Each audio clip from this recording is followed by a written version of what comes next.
उपद्रष्टानुमन्ता च भर्ता भोक्ता महेश्वर परमात्माति च युक्तो देहे स्मान पुरुषः पर।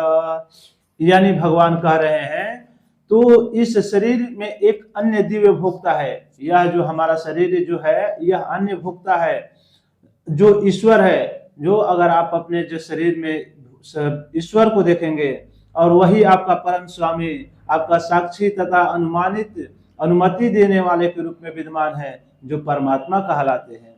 यानी यह जो शरीर है जीवन चक्र की दृष्टि से यह चलता रहता है।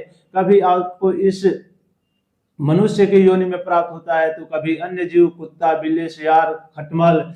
अगर आप गलत कार्यों के प्रति आसक्त रहते हैं तो आपको मनुष्य योनि इसीलिए मिलता है कि आप सभी पुण्य पूर्व किए गए कर्म और अपने आप में कर्मों को किए गए कर्म को सुधार करना, यही इसलिए मनुष्य योनि प्राप्त होते हैं। नहीं तो फिर आप इसी तरह से आगे आने वाली योनियों में अनेक प्रकार से प्रकृति के प्रति अपना प्रभुत्व जताने के लिए कार्य करते रहेंगे। जैसे कि आजकल देखा जा रहा है ये हमारी संपत्ति है तो हमारी संपत्ति है, इसके लिए युद्ध भी कई अन्य देशों के साथ आपस में ही मतभेद हो जाता है इस संपत्ति को लेकर। लेकिन प्राकृतिक से न कुछ कोई लेकर जाता है और नहीं लेकर कोई आता है। तो इस बात से आप जो भी आपको यह शरीर मिला है यह एक वस्त्र के रूप में मिला है। इस वस्त्र को आपको त्याग करना है और अन्य वस्त्र को धारण करना है।